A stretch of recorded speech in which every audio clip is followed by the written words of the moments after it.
Welcome back, Sean Hannity Show. We're on a vote watch in the U.S. Congress. Florida Congressman Connie Mack is with us to give us the comings and goings of what's going on there. Congressman, how are you? I'm doing great, Sean. How are you? You like our Lynyrd Skynyrd song? I love it. I was supposed to be with them the other night. They They're had a awesome. concert here in D.C. My buddy Ricky Medlock and Van Zant, I mean, those guys are just, that's like my favorite song now. I know. They're great. That's the Hannity remix version, by the way. Yeah. You know what? It's funny when, Hannity, when I get a call and it's Ricky Medlock saying, hey, this is what I need you to do. No, that's right, because he lives in Fort Myers. I talk to Ricky all the time. He's my buddy. I love him. No, he's a great guy, and I love to see that Lynyrd Skynyrd is still out there they did 8 of our Freedom concerts last year, and they just rocked the house. I mean, it was unbelievable. And I think they might have scared, sort of like Obama scares old people. I think some of the seniors were a little frightened by some of it, but I mean, they are as good as they've ever been, if not better. And God and Guns, their new CD is awesome. It is. It's amazing, and every time I hear their music, it just fires me up. Yeah, me too. All right, listen. So here we got the new Boehner plan, and to me, and I've been talking to a lot of my friends here today. It's almost irrelevant, in my view, and I'll tell you why. Because Harry Reid and the Democrats are going to shred this thing to pieces. So I mean, I'm not sure what the point is at this point. Yeah, I agree with that. Although, I think part of leadership is to put your ideas out there and let the public the opportunity to look at them and decide whether or not they like them or not. And Speaker Boehner, whether you like the plan or not, has done that. But the president hasn't done it once. No, we have no idea what it is that the president wants to do to solve the debt crisis. Mm-hmm. Well, let me ask you this. Because let me play for you your fellow Floridian, Debbie Wasserman Schultz, because this is a question I keep getting down to with every Democrat, because all they want to do is shred and say debt on arrival, and I'm going to veto, but yet they haven't laid out their plan. She was asked about it today. Have you seen a specific plan from the president on what he wants to do to solve the debt crisis? The president's been working with the Republican and Democratic leadership on his plans for a long time. There were a number of plans on the table, and the speaker decided to walk away from all of them. I understand he's giving you something specific though that he wants to see. The reason I'm sorry. When it was ready, he would have distributed it and they would have put it out on the floor. But unfortunately, Speaker Boehner abandoned that and chose to go it his own way with a plan that doesn't have any chance of passing and that has pain for the middle class and seniors and children and no balance. And now we're hurtling towards default. I'm trying to understand what this is. And by the way, that's from the Washington Times blog. They just sent that over to me, and I appreciate it. But you notice you won't even answer the question about putting forth their own plan. They just go right into their narrative of bashing Republicans and conservatives. You know what it sounded a lot like to me was when they said we'll have to find out what's in the Obamacare after we pass it. Yeah, we got to pass the bill to find out what's in the bill. Exactly. Now, they can dance around this issue all they want. I've heard some of the most amazing things about what they say their plan is. I've heard, we have to sit down. But I have never heard a plan out of the White House. Did you see me arguing with Juan Williams last night about this? I did. I got pretty heated. Yeah. I thought you did a great job. I mean, look, I would say to Juan or to anyone else, fine. We don't need to argue about it. Just show me the plan. Show me his plan. Yeah. Just put it down. I would, and I've been telling my colleagues this all along. We ought to sit there and say, Mr. President, we are willing to work with you on solving the debt crisis in our country. Mm-hmm. But you have to come forward with a plan. Now, And we are willing to sit down and have this discussion, but you must first come with a plan. I'm getting calls, and Linda, our associate producer, is getting calls from people telling us that it's impossible to get through now on the general switchboard number for members of Congress, that people are calling in and the call volume is that heavy. Is that the same with your office? Yeah, it's. I've actually tried to call my office and have gotten the busy signal. So yeah, that's not good if you can't call your own office. Yeah, well, I have to go through the back lines or through cell phones, but yeah, no, it's there's a lot of activity, whether it's on the internet, whether it's the phones, which I think is a good thing. I think people are engaged, and what I'm hearing from my constituents is we want to balance the budget. We want to stop this out-of-control spending. And even with all the little gimmicks the White House has done with their, what is it called, a Twitter bomb or whatever, yep. Even people on that are saying, please stop the deficit spending. So, for me, it's simple. We can't move forward and jeopardize the rating of this country, the AAA bond rating of this country, by allowing more debt. And if we pass this Sean, I'm a no on Speaker Boehner's bill. Because I just can't. You're a no on the revised bill. Yes, and the reason is it's still 90 or 900 billion over 10 years, and that still assumes the 7% growth in spending. And so it's not really a cut. And I think the American people are strong, resilient people, and they can take it. And we need to be honest with them and say, look, all the plans so far that have come forward are plans that will raise the debt.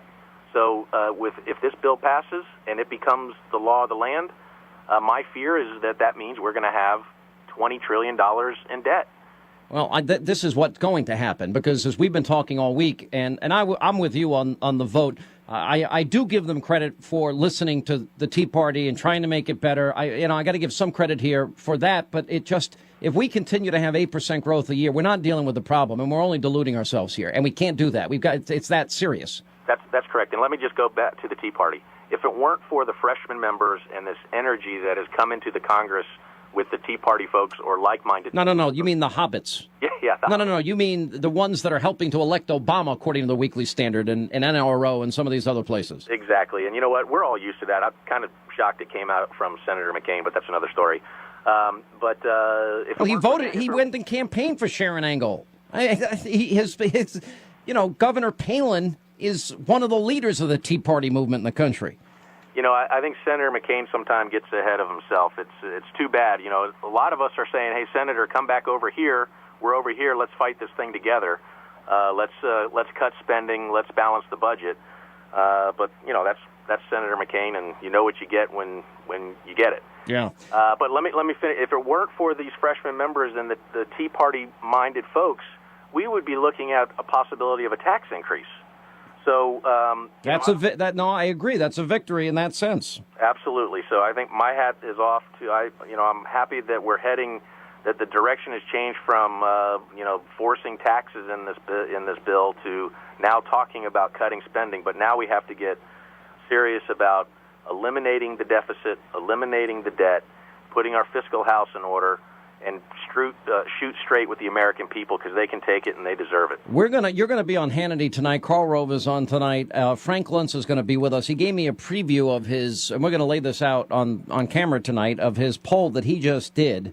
And one of the questions was, if you had to choose which of the following is more important: one, that we use the debt ceiling as an opportunity to force Washington to finally get serious about accountability and wasteful spending. Let's take the time to do it right, stop Washington from spending more than it has, and hold them truly accountable to presenting a real solution rather than kicking the can down the road. 67% support that view. Only 29% support the view that we raise the debt ceiling right now to avoid a national default and hurt the economy. That's why I keep saying to the Republicans and conservatives, you got the upper hand.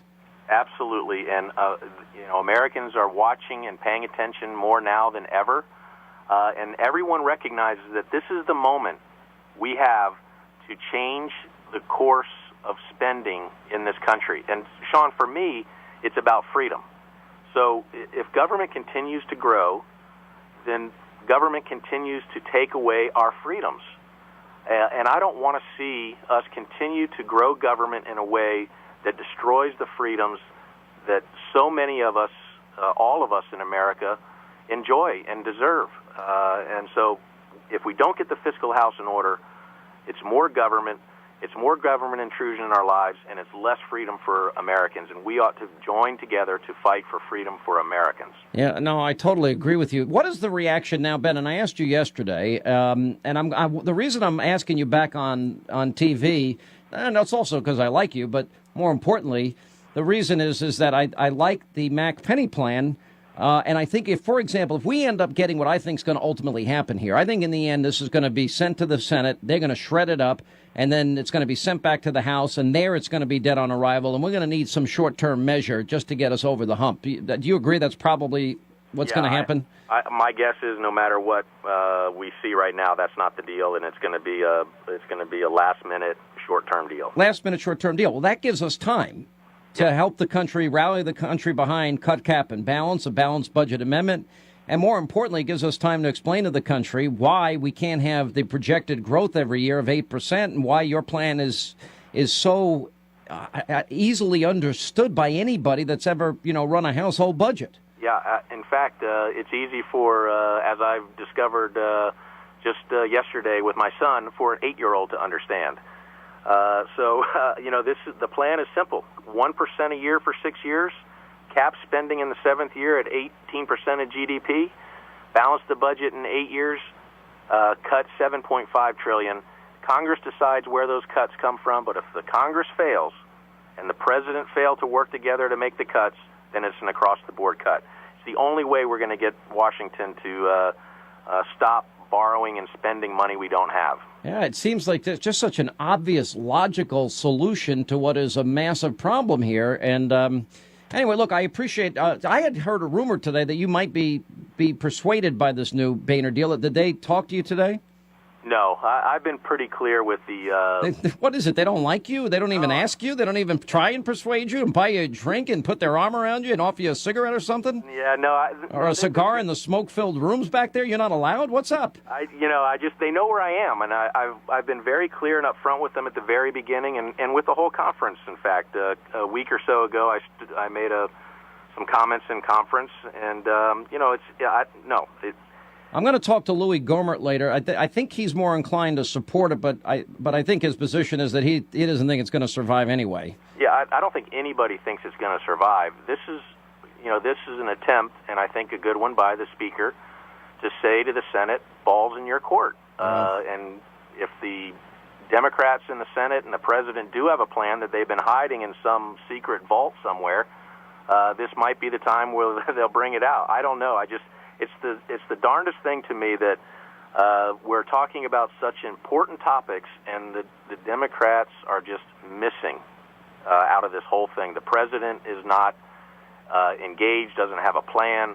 The Senate, the Democrats in the Senate don't seem to want to do anything, and it's if the American people have to be watching all of this, going, where are the Democrats on this? Why aren't they trying to solve the debt problem? Where's the president's leadership? It's non-existent. All right, Congressman Connie Mack, who, by the way, has promised he's going to campaign for me. When he finally makes the decision to retire or run for governor or Senate, that when I run for his seat, which is where I ultimately want to live, he promises he's going to endorse me, right? Of course, and we'll get Leonard Skinner on the road. And how great would that be? I'll get Ricky Medlock at every campaign stop. Well, Ricky and I will join together, and but I have a feeling, Sean, if you were to run, that there would be a lot of people who would be out there helping you. So no, I'm under contract for a long time. It's not going to be anytime soon, and hopefully, we'll have our combined voices. Yours represented in Washington, mine here, and the great Tea Party around the country. So absolutely. And Sean, let me just say this: since you've been talking about the Penny Plan,